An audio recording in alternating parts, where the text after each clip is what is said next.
آداب، میں ہوں سید آصف جاہ اور ایک بار پھر ایمان نیوز کے ساتھ آپ سب کے ہمراہ موجود ہوں۔ بات ایمان کی، بات انسان کی۔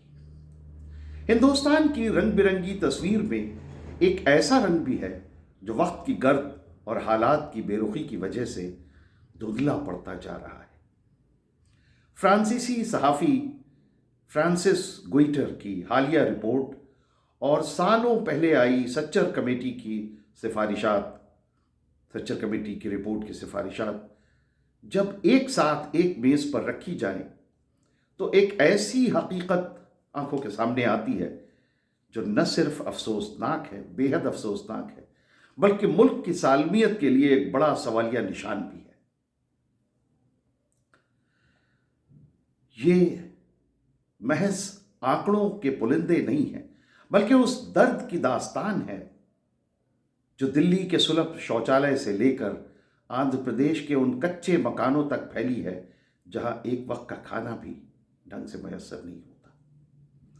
دلی جیسے عظیم شہر کی چمک کو برقرار رکھنے والے وہ ہاتھ جو صفائی کے نظام کو سنبھالتے ہیں آج خود بے بسی کے اندھیرے میں ہیں۔ گوئٹر کی رپورٹ یہ بتاتی ہے کہ دلی کے شوچالیوں میں، ٹوائلٹس میں کام کرنے والے تقریباً 1325 صفائی کرمچاریوں میں سے آدھے سے زیادہ مسلمان ہیں۔ اسی طرح دلی اور ممبئی کی سڑکوں پر پسینہ بہانے والے 50% سے زیادہ رکشہ چلانے والے مسلمان طبقے سے آتے ہیں، جن میں زیادہ تر پوروانچل اور بہار کے وہ لوگ ہیں جنہیں وقت کی مجبوری نے مزدور بنا دیا۔ ایک دور ایسا بھی تھا کہ جب یہ طبقے ہنرمند ہوا کرتے تھے، لیکن آج وہ گھروں میں باورچی اور نوکر کے طور پر کام کرنے کو مجبور ہوئے۔ مالی تنگی کا عالم یہ ہے کہ مسلمانوں کی پرتی ویکتی آئے، یعنی فی انسان جو ان کی آمدنی ہے، پر کیپٹا انکم، وہ محض 537 روپے رہ گئی ہے، جو دلتوں میں 800 روپے اور او بی سی میں 750 روپے 750 روپیز ہے، مگر مسلمز کی پر کیپٹا انکم محض 537 روپے رہ گئی ہے۔ یہ اپنے آپ میں بے حد تشویشناک آنکڑے ہیں۔ 1991 کے بعد سے جہاں دوسرے طبقوں کی حالت سدھری ہے، وہیں مسلمانوں کا گراف لگاتار گرتا جا رہا ہے۔ اس مالی زوال، اس آرتھک پتن، اس اکنامیکل ڈیگریڈیشن کی سب سے بڑی وجہ تعلیم کا گرتا ہوا معیار ہے۔ آج ہندوستان میں ڈراپ آؤٹ یعنی پڑھائی ادھوری چھوڑنے کی در، اس میں مسلمان سب سے زیادہ ہے۔ 2001 میں اس معاملے میں انہوں نے دلتوں کو بھی پیچھے چھوڑ دیا۔ جب نوجوانوں کے پاس تعلیم ہی نہیں ہوگی تو ان کے پاس نہ کوئی مستقبل ہوگا، نہ سماج میں کوئی مقام، نہ کوئی عہدہ۔ اور یہی وجہ ہے کہ بے روزگاری اس قدر بڑھ چکی ہے کہ 14% مسلمان نوجوان مالی تنگی کی وجہ سے شادی جیسے بنیادی رسوم کی ادائیگی سے بھی محروم رہ رہے ہیں۔ آندھر پردیش اور تمل ناڈو جیسے صوبوں میں تو حالات اس قدر سنگین ہیں کہ خاندان کے پاس، ایک پریوار کے پاس 300 سے 500 روپے مہینے پر گزارا کرنے کی مجبوری ان کے سامنے ہے، اور بھوک مری سے موتیں اب کوئی عجوبہ نہیں رہ گئی ان صوبوں میں۔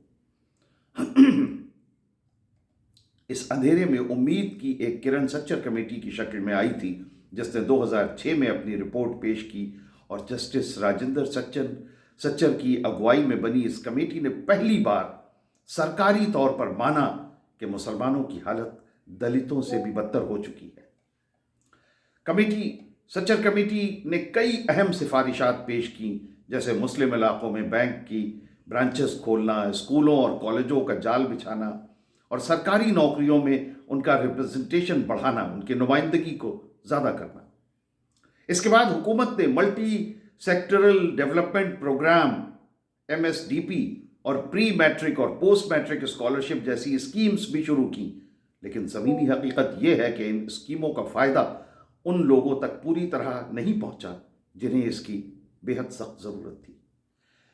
کھیتی باڑی کے مورچے پر بھی مسلمان کسان حاشیے پر ہیں۔ وہ ہندوستان کا دوسرا سب سے بڑا کرشک سمودائے ہیں، فارمنگ سیکٹر ہیں، لیکن ان کے پاس کھیتی کے سادھن آج بھی 40 سال پرانے ہیں۔ بھید بھاؤ اور مناسب معاوضے یا لون نہ ملنے کی وجہ سے وہ اپنی پشتینی زمینیں بیچنے پر مجبور ہیں۔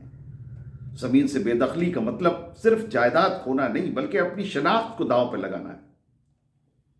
ان تمام مشکلات کے بیچ سوشل میڈیا کا زہر آگ میں گھی ڈالنے کا کام کر رہا ہے۔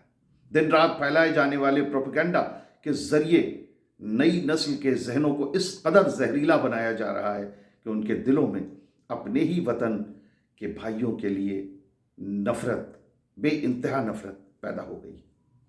اگر وقت رہتے ان حالات کو نہ بدلا گیا تو یہ طبقہ نہ صرف مالی طور پہ ختم ہو جائے گا بلکہ سماج میں اس کی حیثیت محض ایک پرچھائی بن کے رہ جائے گی۔ ہندوستان کا ترقی کا سپنا تب تک ادھورا ہے جب تک ملک کا دوسرا سب سے بڑا طبقہ اس قدر لاچار اور بے بس رہے گا۔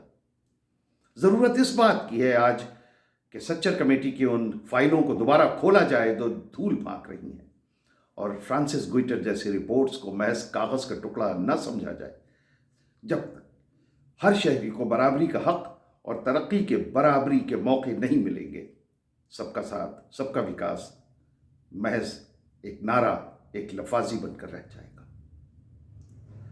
تو یہ تھی ایمان نیوز پہ ہماری آج کی رپورٹ۔